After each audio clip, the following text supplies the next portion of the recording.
Hello everyone, welcome to अपनी university. सबसे पहले तो आप सभी को प्यार भरा नमस्कार। दोस्तों, जैसा कि आप सबको पता है, सक्सेस स्टोरीज का दौर है। यूजीसी नेट का री एग्जाम रिजल्ट हाल ही में जारी हुआ है। बहुत सारे स्टूडेंट हैं जो हर साल अपना लक आजमाते हैं, लेकिन कुछ चंद ही लोग अपनी मंजिल तक पहुंच पाते हैं। आज एक ऐसी ही शख्सियत हमारे साथ में है, महिमा चतुर्वेदी, जिन्होंने इस बार जीआरएफ क्वालिफाई किया है अपने एजुकेशन सब्जेक्ट से। तो आज हम महिमा से बातचीत करेंगे कि उनकी जेआरएफ की जर्नी कैसी रही, पेपर वन की स्ट्रेटेजी क्या थी, पेपर टू को किस तरह से इन्होंने तैयार किया, और पेपर वन में इन्होंने अपना जो स्कोर है उसको किस तरह से इंप्रूव किया, कौन सी बुक्स पढ़ी, किस टीचर को इन्होंने फॉलो किया, और क्या इनकी ओवरऑल एक स्ट्रेटेजी थी। तो सबसे पहले तो हम महिमा को वेलकम करते हैं अपने प्लेटफॉर्म पर। Welcome Mahima to our platform. Thank you sir. Thank you और सर। आपको ढेर सारी थैंक यू वेरी मच। शुभकामनाएं आपके जेआरएफ क्लियर होने पर। जी सर, थैंक यू सर। आपके सपोर्ट की वजह से आज मेरा जेआरएफ हुआ है सर। सबसे पहले तो मैं आपको प्रणाम करती हूँ सर, क्योंकि अगर मेरा जेआरएफ हुआ है तो सिर्फ आपकी वजह से। थैंक यू सो मेरा मच। नाम है महिमा चतुर्वेदी। जी सर। जी। मेरा नाम है महिमा चतुर्वेदी। मैं शहडोल एमपी से बिलोंग करती हूँ। डिस्ट्रिक्ट मेरा शहडोल है। मैं मेरी जो स्टार्टिंग की एजुकेशन है वो मतलब मेरे गांव में हुई थी। निपनिया है हायर सेकेंडरी स्कूल निपनिया में, जिसमें मैं वहां भी टॉपर रही थी। लगभग मेरे 10th में 75 पॉइंट समथिंग आए थे, और 12th में मेरे 78 पॉइंट समथिंग आए थे। फिर मैं अपनी जो एजुकेशन है वो मतलब बाहर जाके पढ़ना चाहती थी, गांव में नहीं रहना चाहती थी मैं। हालांकि मेरे पापा किसान है, एक नॉर्मल ही सी मतलब मेरी लाइफ थी। तो मेरे पापा ने मुझे ग्रेजुएशन के लिए मतलब शहडोल भेजा, जहाँ पे मैं हॉस्टल में रहती थी। इंदिरा गांधी गर्ल्स कॉलेज शहडोल से मतलब मैंने अपना ग्रेजुएशन किया, जहाँ मैं भी टॉपर ही रही थी, क्योंकि मेरे घर में ये शर्त थी मेरे पापा की कि अगर तुम पढ़ाई नहीं करोगे अच्छी से तो तुम्हारी शादी कर देंगे। तो फिर मेरा ये था कि मतलब मुझे टॉप ही करना है अपने कॉलेज में। तो मेरे पापा को लगे कि हाँ मैं पढ़ती हूँ, तो मैं वही हॉस्टल में रह के पढ़ती थी। फिर मैंने ग्रेजुएशन कंप्लीट किया, लगभग मेरे 76 पॉइंट समथिंग आए थे ओवरऑल ग्रेजुएशन में। फिर मैंने एमएससी किया केमिस्ट्री से, पंडित शंभुनाथ कॉलेज से, वहीं शहडोल में ही किया जहाँ पे मैं पीजी में रहती थी। तो मेरे एमएससी में मेरे लगभग 65 पॉइंट समथिंग कुछ परसेंटेज बने थे। केमिस्ट्री से एमएससी है मेरा। फिर मैंने 2 साल बीएड किया, जिसमें मेरे 85 पॉइंट समथिंग थे। टाटा कॉलेज रीवा से मैंने बीएड किया था। फिर मैंने जस्ट मेरी शादी हो गई मतलब मेरे बीएड के बाद। फिर मेरे हस्बैंड ने बोला कि तुम एमएड कर लो। तो मतलब मैं इंदौर में मेरे हस्बैंड का मतलब जॉब थी, तो मैंने जस्ट मेरे सामने ही देवी अहिल्या यूनिवर्सिटी थी, जो बहुत फेमस यूनिवर्सिटी है। वहां से मैंने रेगुलर बी एमएड किया, जो कि बहुत टफ टास्क था। वहां से पढ़ना मतलब बहुत डिफिकल्ट है। जो बच्चे देवी अहिल्या का नाम जानते हैं वो जानते होंगे। तो वहां से मैंने मतलब अपनी मेरा एमएड हुआ मेरा। लगभग मेरे 84 पॉइंट समथिंग थे मेरे वहां पे एमएड में। फिर मैंने जैसे ही एमएड किया, मेरा बच्चा भी छोटा था, तभी मैंने एमएड की जर्नी स्टार्ट कर दी थी। लगभग 6 मंथ का मेरा बेबी था, और उसमें कोविड भी था, तो मैंने एमएड करना स्टार्ट कर दिया था। तो मेरे जो 2-3 महीने थे तो वो ऐसे ही ऑनलाइन एजुकेशन में चले गए थे, मतलब ऑनलाइन क्लासेस लगती थी कोविड के कारण। फिर मैं रेगुलर जाती थी मतलब एक सेमेस्टर के बाद। तो मैंने मतलब ये ठान लिया था कि मुझे जीआरएफ ही करना है और कुछ नहीं करना। मतलब मेरे हस्बैंड को छोटी जॉब पसंद नहीं थी, तो अब मुझे क्या था, घर में बैठना पसंद नहीं था। भले मैं मतलब हाउस वाइफ थी, पर मुझे जीआरएफ करना था। फिर मैं अपने हस्बैंड के हेल्प से मैंने मतलब पढ़ना स्टार्ट किया यूट्यूब के प्लेटफॉर्म में। तो मैंने पहला अटेम्प्ट दिया, मतलब पहला अटेम्प्ट मेरा बहुत घटिया था। मतलब 150 नंबर मार्क्स थे मेरे जनरल कैटेगरी से। फिर मेरा दूसरा अटेम्प्ट हुआ, दूसरे अटेम्प्ट में मेरे 165 मार्क्स थे, जो भी कोई भी इम्प्रूवमेंट नहीं था। तो मैं ना शिव सर के बारे में जानती ही नहीं थी। फिर मेरा थर्ड अटेम्प्ट आया, जिसमें मैं शिव सर को जानने लगी। मतलब मैंने ऐसे ही सडनली एक मतलब खोला, तो मुझे शिव सर की क्लास दिखी, जिसमें उन्होंने पीडी कराया था, 10-10 घंटे की क्लास, हायर एजुकेशन की 10-10 घंटे की क्लास कराई थी। तो मुझे अच्छा लगा कि मतलब ये सर कितना अच्छा पढ़ाते हैं। और मैं कोई मतलब प्रचार नहीं कर रही हूँ, मैं रियल में दिल से बोल रही हूँ कि यूट्यूब में ऐसा कोई प्लेटफॉर्म नहीं है जो थ्योरी इतने अच्छे से पेपर वन की कराता हो, वो भी फ्री में। वो है मतलब शिव सर। मतलब मैं उससे बता रही हूँ कि कोई ऐसा प्लेटफॉर्म नहीं जो थ्योरी करा। एमसीक्यू तो बहुत लोग कराते हैं, पर थ्योरी कोई नहीं कराता है। तो मैं शिव सर को फॉलो की, सिर्फ सर को पढ़ने लगी, पर थोड़ा सा कम ही टाइम देती थी पेपर वन को। ये मेरी मिस्टेक थी थर्ड थर्ड अटेम्प्ट में। तो और पेपर टू को बहुत टाइम देती थी, पेपर टू में बहुत पढ़ती थी मैं। फिर मुझे ये नहीं पता था, जब मैंने मतलब एग्जाम देने गई तो मैं मतलब फोकस ही नहीं कर पाई। मतलब पेपर टू इतना लेंदी रहता है कि मैं उसको पेपर वन को कवर ही नहीं कर पाती थी, मतलब मेरा छूट जाता था पेपर वन। फिर मुझे लगता था कि मेरा हो जाएगा थर्ड अटेम्प्ट में। तो मेरे 178 मार्क्स आए थे, तो मुझे बहुत दुख हुआ था कि मतलब मेरा इस बार भी नहीं हुआ। और घर में भी क्या है, जब आप हाउस वाइफ रहते हो ना, तो आपको क्या है, 2-3 अटेम्प्ट का ही मौका रहता है। फिर लोग सोचते हैं अरे होगा, इससे नहीं हो पाएगा, रहने दो, तो सब ऐसा ही बोलने लगे थे। तो मैंने कहा कि मैं तब तक अटेम्प्ट दूंगी जब तक कि मेरी मतलब 65 एज है। मतलब जब तक कि मेरे अंदर हिम्मत है तब तक मैं दूंगी। फिर मैंने थर्ड अटेम्प्ट के बाद में काफी बहुत ज्यादा रोई भी थी, क्योंकि मेरे 178 मार्क्स थे। मिनिमम 4 मार्क्स से रह गया था मेरा, मतलब उसके लिए, नेट के लिए।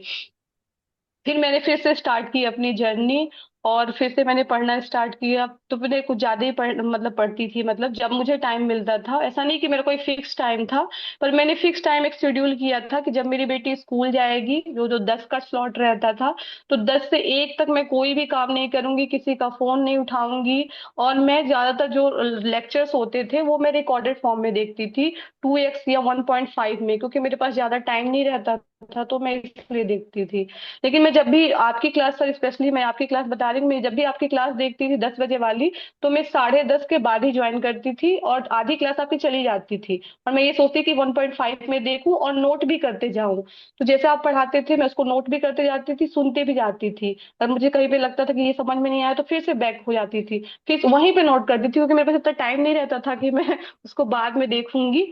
और देखूंगी तो 2x में देखूंगी, तो नोट कर लेती थी। मैंने नोट्स बनाई है सर आपकी, ये मैंने उसकी नोट्स बनाई है, क्या बोलते हैं, रिसर्च की। आप रिसर्च भी बहुत अच्छा पढ़ाते थे, तो ये मैंने रिसर्च के आपके सारे पॉइंट, की पॉइंट जो है, मैंने सारे पॉइंट्स अपने नोट में किए थे। और मैं सिर्फ कॉन्सेप्ट मैप से पढ़ती थी, क्योंकि कॉन्सेप्ट मैप से ही मुझे लगता था कि पेपर क्लियर होगा, और क्योंकि एग्जाम टाइम में ज्यादा टाइम नहीं रहता है, तो मैं कॉन्सेप्ट मैप बनाती थी।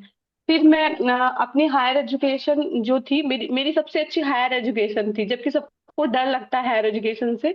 तो मेरी हायर एजुकेशन बहुत अच्छी थी, और वो आपकी वजह से थी। जो 10 घंटे का वीडियो था ना फ्री में, मैं उसको पूरा नोट की थी, उसको बार बार रिवाइज करती थी। जब मैं अपना ब्रेकफास्ट सुबह बनाती थी, तो आपका पूरा देखा करती थी, मतलब सुना करती थी, देखती तो नहीं थी, सुनती थी। तो वो कान में बार बार जाता था, तो मुझे रिवाइज होता रहता था। तो रिवाइज तो मैं ऐसे ही करती थी, सुन के करती थी। और जो नई क्लासेस जो 10 बजे आपकी डेली होती थी, उसको मैं नोट करती थी जब भी मुझे टाइम मिलता था। कुछ नया ऐड हुआ तो फिर मैं उसको नोट करती थी। बस मैंने सर ऐसे ही स्टार्ट किया। और सर मैं जो ये जो पॉइंट हुआ ना, जो एग्जाम कैंसिल हुआ, वो मेरे लिए बहुत बेनिफिशियल रहा सर। क्योंकि जैसे मेरी एक फ्रेंड है उमा झा करके, मैं सबको यही बताना चाहूंगी कि एक जब आने फ्रेंड दो, बना के जरूर पढ़ो। महिमा जी आने दो, बेटी को आने दो, कोई दिक्कत नहीं है। उनको दूर मत रखो, हाँ जी कोई सर। दिक्कत नहीं है। हाँ, ये मेरी बेटी की वजह से मेरा जीआरएफ हुआ, मेरे हस्बैंड की वजह से। ये मुझे बोला करती थी कि मम्मा आप अपना होमवर्क कर लो, जब आपका होमवर्क हो जाएगा तो मैं अपना होमवर्क करूंगी। इसको मतलब मैं अपना पढ़ने के बाद मैं इसको 7 बजे से पढ़ाती थी, 7 बजे से 9 बजे तक पढ़ाती थी, फिर इसको सुलाती थी। तो जनरली मेरा जो पढ़ाई का टाइम था वही 10 से मेरा 1 तक का टाइम था जो मैं पढ़ती थी। तो और फिर 4 से लेके 5 बजे तक मैं पढ़ती थी। तो हम ये बोल सकते हैं कि बहुत सारे लोग ऐसे बहाना बनाते हैं कि भाई हम शादी के बाद तैयारी नहीं कर सकते, या घर की जिम्मेदारियों के साथ हम तैयारी नहीं कर सकते। तो मैं ये बोलना चाहूंगा कि महिमा हमारे साथ में एग्जाम्पल है, जिन्होंने इन सारी जिम्मेदारियों को बहुत अच्छी तरह से निभाते हुए भी जीआरएफ क्वालिफाई किया है। तो हम सब लोग जी इनसे सर। एक बात सीख सकते हैं कि कैसे रिस्पॉन्सिबिलिटी के साथ में भी हम एक अच्छी तैयारी है वो कर सकते हैं। Yes sir. और मैं ना कभी पढ़ाई को बोझ नहीं समझती थी, मुझे लगता था कि मुझे बस करना है, और मतलब मुझे दिखाना है कि मैं कर सकती हूँ, क्योंकि मैं एक हाउस वाइफ हूँ। क्योंकि मुझे एक, बच्चे के रेडी करना, हस्बैंड का भी करना है, मतलब मॉर्निंग में मुझे सारे काम करने हैं। और जो भी पूजा वगैरह होती है, मैं ब्राह्मण हूँ तो वो भी करना है, सब कुछ करना है। तो मैं 9:30 बजे तक अपना सारा काम फिनिश कर लेती थी। और उसके बाद भी अगर मेरा काम कुछ पड़ा रहता था तो मैं कभी नहीं करती थी, सब फैला रहता था। जब मेरा पूरा, जो मेरी बेटी स्कूल से आएगी तब मैं करूंगी, क्योंकि वो टाइम जो था मेरे लिए बहुत इंपॉर्टेंट था। क्योंकि घर खाली रहता था, मैं अकेली रहती थी, तो मैं पढ़ती थी उस टाइम पे। और जब भी मुझे टाइम मिलता था, खासकर सैटरडे और संडे को छुट्टी रहती है, तो सैटरडे संडे को मैं मेरे हस्बैंड को बोल देती थी कि आप बेटी को देखना, संभालना, मैं पढ़ूंगी। तो उस दिन खासकर जो भी आपकी एक हफ्ते की पूरी क्लास रहती थी, उसको मैं 2x स्पीड में करके मतलब रिवाइज करती थी, क्योंकि इतना टाइम तो मुझे मिलता नहीं था। और पेपर टू तो मेरा इतना अच्छा हो गया था सर कि मतलब मुझे पेपर वन में डर लगती थी, पेपर टू में नहीं लगती थी। क्योंकि मेरा ये चौथा अटेम्प्ट था सर। मेरा मतलब मेरे 218 नंबर आए, वो भी जनरल कैटेगरी से, और जेआरएफ हुआ मेरा 99.80 परसेंटाइल है मेरा। बहुत अच्छा स्कोर है। मैं तो बहुत महिमा, आप बता जब, सकते हैं कि आपका पेपर वन में कितना स्कोर है और पेपर टू का स्कोर कितना है इस बार आपका? जी सर, मेरा पेपर टू में सर 66 नंबर है, मतलब मैंने 33 क्वेश्चन सही किए थे। जी। और पेपर टू में मेरे 76 क्वेश्चन सही हैं, मतलब 150 नंबर मेरे पेपर टू में हैं। जी। तो महिमा, आपने पेपर वन के लिए कोई किताब पढ़ी थी या सिर्फ आप यूट्यूब चैनल से आपने तैयारी की थी? सर मैं यूथ पब्लिकेशन की जो पीवाईक्यू आती है, जी। उससे मैंने पीवाईक्यू को सॉल्व किया था। और जो आपकी जो मैराथन है सर, जो आपकी जो जितनी भी आपने मैराथन कराई है, मैं कभी मैराथन्स को मिस नहीं करती थी। वो मैराथन की मैंने अलग से नोट्स बनाई हैं, लगभग 5-5 10-10 पेज की जो नोट्स है, वो मेरी हायर एजुकेशन की, पीडी की, ये सब की नोट्स मैंने आपसे बनाई थी सर। और मेरा जो पीडी था सर बहुत वीक था, मतलब जो ये री एग्जाम से पहले था ना, तो मेरी जो फ्रेंड थी उमा झा पढ़ के, तो उसने कहा कि मतलब मैं ये सजेशन देना चाहूंगी कि मतलब कोई भी अपने एक फ्रेंड बना के पढ़े, तो उससे आपको अपनी कमी पता चलती है। उससे मुझे पता चला कि मेरा पीडी वीक है, तो उसने कहा तुम पीडी पे वर्क करो। तो एग्जाम कैंसिल हो गया, तो 1 महीने मैंने लगातार आपकी जो भी रिकॉर्डेड क्लास थी, मैंने सिर्फ पेपर वन को देखा, पेपर वन को फोकस किया।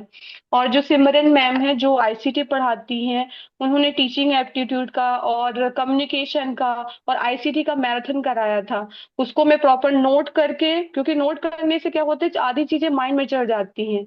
नोट किया मैंने और उसी को रिवाइज करती थी। उनके वीडियो जब खाना बनाती थी, लंच बनाती थी, सोती थी, तब मैं उसको सुना करती थी, क्योंकि यही टाइम रहता था जो मैं रिवाइज कर पाती थी।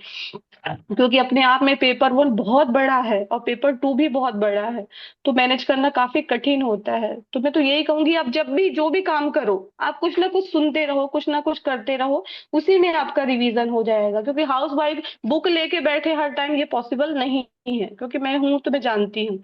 बच्चे को भी देखना है, हर चीज करना है आपको, मोहल्ले में भी देखना है, फंक्शंस भी होते हैं, फैमिली में कोई आता है वो भी देखना है, सब कुछ मैनेज करना पड़ेगा, सब्जी राशन सब कुछ आपको ही लाना पड़ेगा। उस बीच में आप कैसे मैनेज करती हो, ये इम्पोर्टेंट रखता है। बिल्कुल। और तो सर मैं जब मेरा, जी सर, जी जी, आप कंटिन्यू कीजिए। सर जब मेरा मतलब ये मतलब जून का जो 18 जून को एग्जाम हुआ था सर, तो मेरे लगभग 25 क्वेश्चन सही थे, इससे ज्यादा पेपर वन में सही नहीं थे। तो मुझे लगा कि यार ये मेरा जीआरएफ तो हो नहीं पाएगा। फिर मेरे हस्बैंड बोले कि तुम्हारा एग्जाम कैंसिल हो गया, एग्जाम दे के आई। मैं चेक की तो मेरे 25 क्वेश्चन पेपर वन में सही थे, पेपर टू में तो बहुत ज्यादा सही थे, पर पेपर वन में सिर्फ 25 क्वेश्चन सही थे। तो मैंने मतलब पेपर टू पढ़ती थी, पेपर वन को कम फोकस करती थी। फिर मुझे पता चला कि नहीं, मुझे पेपर, मेरे हस्बैंड बोले पेपर वन को फोकस करो। तो मैं लगातार 1.5 महीने का टाइम था हमारे पास, तो मैंने एक दिन भी नहीं गंवाया। मैं पेपर वन को ज्यादा पढ़ती थी, मतलब मैं 4 घंटे पेपर वन पढ़ती थी और 2 घंटे पेपर टू को पढ़ती थी। और जो आपने मैराथन कराई थी वही को मैं बार बार रिवाइज करती थी। जो आप 10 बजे क्लास लेते थे, डेली की क्लास, मेरी कोई भी क्लास आपकी मिस नहीं हुई। 1.5 महीने की मैं बात कर रही हूँ, 1.5 महीने तक मैंने आपकी कोई क्लास मिस नहीं की। और मेरा जो 25 से 33 क्वेश्चन सही करने का जो ये मतलब एक 1.5 मंथ का टाइम है, वो सिर्फ और सिर्फ आपकी वजह से है। और आपकी जो अपनी यूनिवर्सिटी की टीम है सर, उसकी तरफ से है, जो सिमरन मैम पढ़ाती थी ना, उनकी वजह से है। ये मैराथन तो मुझे बहुत बेनिफिशियल रहे हैं सर। मैं तो इसीलिए आपसे बोली थी सर कि आप मतलब मुझसे जरूर बात करिएगा, क्योंकि मेरा अगर जेआरएफ हुआ है तो वो पेपर वन की वजह से हुआ। पेपर टू में तो सभी कर लेते हैं, पर बिल्कुल। पेपर वन को कोई फोकस नहीं करता सर। ठीक है। महिमा, ये तो बात होगी हमारी एकेडमिक की कि आपने कंटेंट को कैसे तैयार किया। कई बार जब हम प्रिपरेशन करते हैं तो डिमोटिवेट भी होते हैं, कई बार हौसला भी हमारा टूटता है। तो उस टाइम पे आपका सपोर्ट सिस्टम कौन था? मतलब कौन ऐसा इंसान था जिससे आप इंस्पायर होते थे, जो आपको हमेशा आपके साथ में खड़ा रहा इस प्रिपरेशन के दौरान? सर अब वैसे तो बताऊं तो मेरी एक फ्रेंड है, मतलब अंतिमा अग्रवाल करके है। क्योंकि उसका थर्ड टाइम में जीआरएफ हो गया था, मेरा नहीं हुआ था, तो मैं काफी दुखी थी। और मेरे घर में भी बोलने लगे कि हो गया तो पढ़ाई छोड़ दो, रहन दो, अब घर संभालो। तो मैंने कहा नहीं, मैं पढ़ाई तो नहीं छोड़ूंगी, जब तक मैं मेरे अंदर वो है तब तक मैं करूंगी, और जीआरएफ एक ना एक दिन लेके रहूंगी। तो मतलब मेरी वो फ्रेंड, मतलब सर मुझे हमेशा, जबकि उसका जीआरएफ हो गया, वो पीएचडी स्टार्ट कर दी है, लेकिन वो हमेशा मुझे सपोर्ट करती थी, नहीं महिमा, ये टाइम तुम्हारा नहीं था, पर अगले टाइम तुम्हारा ही होगा, तुम्हारा एक दिन जरूर होगा। वो मुझे समझाती थी कि मतलब आज मैं भी मतलब उन बच्चों को समझाना चाहती हूँ कि जो आपसे नहीं आता वो नहीं आता। ये मत सोचिए कि मेरे से मैथ नहीं आता, डीआई नहीं आता। हर हर हाउस वाइफ की लोग भी प्रॉब्लम रहती है कि मैथ और डीआई नहीं आता, लेकिन आपसे जो आता है वो बेस्ट आना चाहिए। जैसे आपका पीडी, अगर 5 क्वेश्चन है तो 5 क्वेश्चन एकदम राइट होना चाहिए। हायर एजुकेशन में 5 क्वेश्चन है तो एकदम राइट होना चाहिए। कम्युनिकेशन एकदम राइट होना चाहिए। टीचिंग एप्टीट्यूड एकदम राइट होना चाहिए। लॉजिकल रीजनिंग एकदम मतलब आपका होना चाहिए। बेटा जाओ बाहर। फिर जैसे मेरा, मैं सर ईमानदारी से बता रही हूँ कि जो मेरा डीआई है सिर्फ एक क्वेश्चन सही है, मेरा डीआई का। और मेरे मैथ का सिर्फ एक क्वेश्चन ही सही है। और मेरा लॉजिकल रीजनिंग पूरा सही है। मेरा बीडी के 5 क्वेश्चन सही है। हायर एजुकेशन के 5 क्वेश्चन सही हैं। और एक आपको याद भी होगा कि नया क्वेश्चन आया था संस्कृत आयोग, जो आपने यस। नहीं पढ़ाया, जबकि मैं आपकी सारी चीजें याद रखती थी मैं। तो जब संस्कृत आयोग नहीं आया था तो मुझे लगा सर ने तो सब पढ़ाया है पर ये नहीं पढ़ाया, तो यही नाम हो सकता है, तो मैंने उसको टिक किया, वही मेरा सही हो गया। जी। तो ये होता है थ्योरी पढ़ने से। एमसीक्यू लगाना जरूरी है, बट थ्योरी बहुत इंपॉर्टेंट है। थ्योरी आपको क्या होता है, वहां पे आपको एलिमिनेशन टेक्निक देती है कि ये तो मैंने नहीं पढ़ा, तो हो सकता है ये हो सकता है। और जो कम्युनिकेशन, वो सॉरी, जो आपका कॉम्प्रिहेंसिव रहता है वो फ्री के मार्क्स रहते हैं। आप कोशिश करें कि जब भी एग्जाम में जाएं तो आप 1 घंटे के बाद कॉम्प्रिहेंशन सॉल्व कर लो, क्योंकि हम उसको क्या है लास्ट में टाइम देते हैं। और लास्ट में टाइम देने के कारण वो मेरे फ्री के जो मार्क्स रहते हैं 10 नंबर वो चले जाते हैं। तो मैंने तो इस बार फोकस किया था कि पेपर 2 1 घंटे करूंगी, पहले सॉल्व एग्जाम में, और फिर पेपर 1 करूंगी, और सबसे पहले कॉम्प्रिहेंसिव करूंगी। जो 3 कॉम्प्रिहेंसिव आते हैं, पेपर 2 और पेपर 1 को मिला करके, मैंने कॉम्प्रिहेंसिव को फटाफट किया। और फिर मैंने पेपर 2 को किया, पेपर 1 को, और मेरा लगभग 15 मिनट का टाइम बच गया था सर।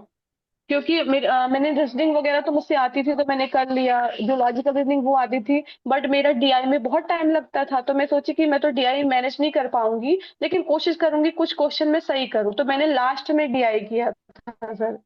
क्योंकि मैं हाउस वाइफ थी तो मैथ की इतनी प्रैक्टिस नहीं कर पाती थी, सही बताऊं सर। तो मैं बस उन बच्चों को ये बोलना चाहती हूँ, बहुत सारी लड़कियां डरती हैं, लड़के डरते हैं कि हमारा डीआई कमजोर है, हमारा मैथ्स कमजोर है। जाने दो ना। आप पहले अपनी झोली में वो समेटो जो आपसे बनता है। बिल्कुल। क्योंकि हम कभी कभी ज्यादा के चक्कर में ना, हम अपना वो चीज मिस कर देते हैं जो हमसे आता है। और मैंने इस बार वो गलती नहीं की। मेरी फ्रेंड ने यही सिखाया था कि पहले तुम वो समेटना जो तुमसे आता है, जो नहीं आता तो वो तो नहीं आता, सबसे नहीं आएगा। तो बिल्कुल। मेरा जो था पेपर 2 अच्छा था, मैंने पेपर 2 किया। पेपर 1 में मुझे पता था कि मेरा पीडी अच्छा हो गया है, मेरा हायर एजुकेशन अच्छा हो गया है, लॉजिकल रीजनिंग मेरा अच्छा है, कम्युनिकेशन भी मेरा अच्छा है, और टीचिंग एप्टीट्यूड भी मेरा अच्छा है, तो मैं वो करूँ। फिर लास्ट में मैंने मैथ किया, जिसमें मेरा मैथ का एक ही क्वेश्चन सही हुआ, क्योंकि मेरा कभी तुक्का नहीं लगता है, जीवन में साथ नहीं देता। और मेरा मैथ्स का एक क्वेश्चन सही हुआ, जो रीजनिंग का था उसमें मेरे 2 3 क्वेश्चन सही हुए थे। बस मैं यही कह सकती हूँ, डरो नहीं, जो बनता है वो बेस्ट करो, जो नहीं बनता वो तो नहीं बनता है। मैं एक चीज जानना चाहूंगा महिमा आपसे कि प्रीवियस ईयर जी क्वेश्चन सर। का कितना रोल है पेपर 1 में? सर उसका बहुत इंपॉर्टेंट रोल है। और खासकर जो आप अपने उसमें चैनल में कराते हैं ना, तो जब आप बोलते हैं प्रीवियो, क्योंकि बहुत लोग पीवाई तो कराते हैं लेकिन उसको एक्सप्लेन नहीं करते। और जब आपकी जो पीडीएफ रहती थी सर, जब आप एक्सप्लेन करते थे तो आधे पॉइंट, जैसे आप उसको मैचिंग करने का है तो उसमें से मैचिंग में 4 क्वेश्चन है, तो मतलब 4 पॉइंट आपके वहीं पे मतलब रिवाइज हो जाएंगे। आप 4 पॉइंट बता रहे हो, 4 पॉइंट के साथ नीचे जो पॉइंट बताते थे वो भी रिवाइज हो रहे थे। तो जो मतलब एक्सप्लेनेशन रहता है वो बहुत इंपॉर्टेंट रहता है जब भी आप पीवाईक्यू सॉल्व करो। और पीवाईक्यू ही आते हैं, थोड़ा बहुत कभी थोड़ा ज्यादा लेवल पूछ लेता है।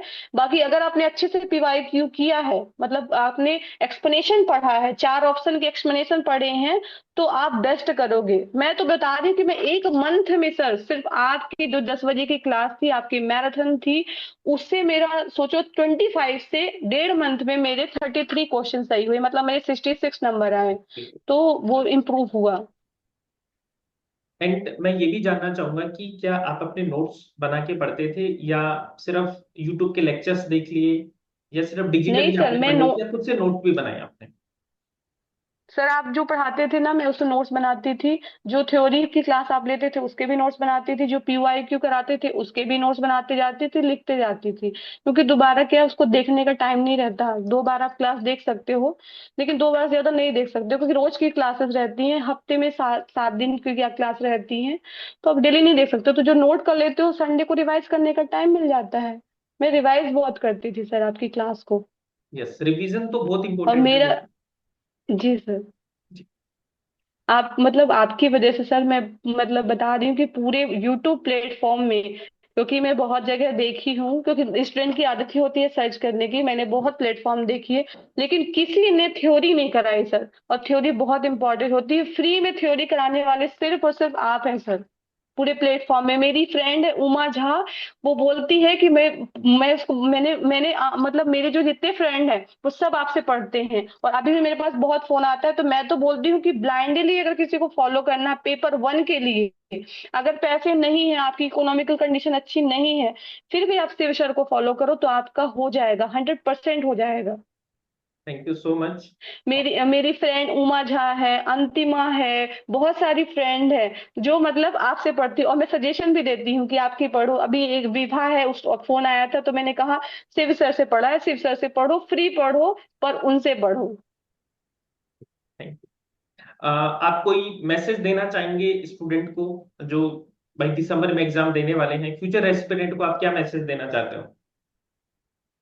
मैं फ्यूचर एस्पिरेंट को ये देना चाहती हूँ कि देखो, मेहनत तो सब करते हैं, मुझे ऐसा लगता है कि जो भी जीआरएफ या असिस्टेंट प्रोफेसर चाहता है वो सभी मेहनत करते हैं, पर सही गाइडलाइन बहुत जरूरी होती है। क्योंकि मुझे 3 अटेम्प्ट लग गए ये समझने में कि आखिर ये एग्जाम क्वालिफाई कैसे होगा। क्योंकि भाई, अगर मुझे पता होता तो क्या मैं मतलब पहले ही अटेम्प्ट में क्वालिफाई कर सकती थी। अगर मुझे शिव सर का पता होता कि इतना अच्छा कंटेंट पढ़ाते हैं, इतना अच्छा कंटेंट देते हैं, तो मैं पहले ही अटेम्प्ट में, दूसरे अटेम्प्ट में क्वालिफाई कर लेती। मुझे 4 अटेम्प्ट नहीं लगते, लेकिन मैं सिर्फ सर को थर्ड अटेम्प्ट में जानी हूँ, सिमरन मैम को मैं थर्ड अटेम्प्ट में जानी हूँ।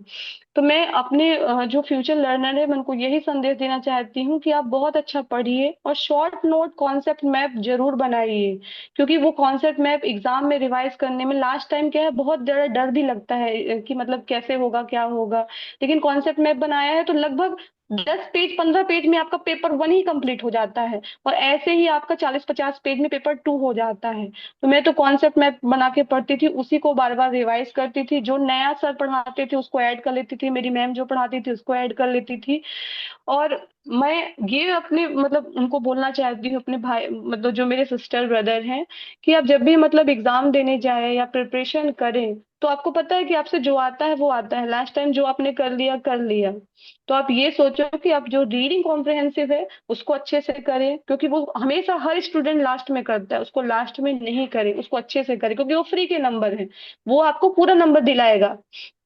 और मैथ डीआई से डरते हो तो ठीक है, मैथ डीआई को साइड में जाने दो, मतलब ऐसा नहीं कि छोड़ दो, साइड में जाने दो, पहले जो बनता है वो करो। फिर मैथ डीआई के लिए आप ये कोशिश करो कि मैं कम से कम 3 4 क्वेश्चन सही कर पाऊं, तो कम से कम जेआरएफ तो लूंगा। क्योंकि नेट तो ले सकते हैं आप मैथ डीआई के बिना, लेकिन जेआरएफ नहीं ले सकते हैं आप, कम से कम आपको 2 3 क्वेश्चन सही करने ही पड़ेंगे।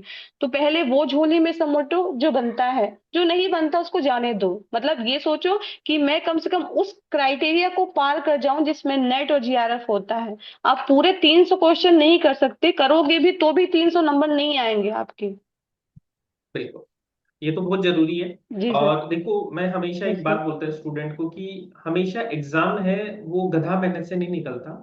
आपकी स्मार्ट स्ट्रेटेजी बहुत जरूरी होती है एग्जाम। स्मार्ट स्टडी बहुत इंपॉर्टेंट है सर। इम्पोर्टेंट।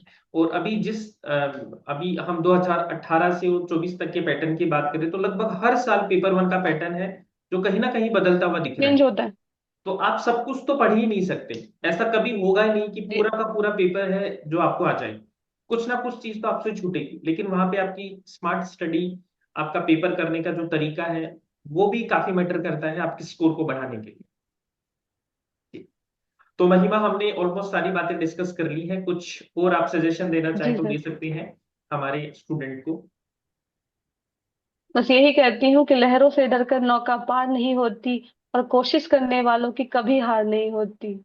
मेरी जीत हुई है तो आपकी भी जीत होगी। जब मैं एक हाउस वाइफ हो करके अपने बच्चे के साथ, अपने फैमिली के साथ मैनेज करके मैंने पढ़ लिया, तो आप भी पढ़ सकते हो। जो आपको जो लगता है कि जो लाइफ का इम्पोर्टेंट टाइम है, जो आपका बचता है समय, उसमें आप अपनी स्टडी पर फोकस किए। मैं कभी कोई वेब सीरीज, कभी कोई टीवी, कभी कोई मोबाइल गेम्स कुछ भी नहीं देखती मैं, क्योंकि मेरा जो भी टाइम बचता है मैं अपनी स्टडी को डिवोट करती हूँ, क्योंकि मुझे पता है कि मेरे पास सिर्फ इतना ही टाइम है जिससे मैं अपनी स्टडी में लगा सकती हूँ। तो ये जो रील्स वगैरह देखना है, ये सब मैं नहीं करती थी। मैं सिर्फ पढ़ाई पे फोकस करती थी। और मैं इवन जब एग्जाम कैंसिल हुआ उसके बाद मैंने सोचा कि मैं अब मूवी देखने जाऊंगी, तो मैं अपने हस्बैंड के साथ मूवी देखने गई।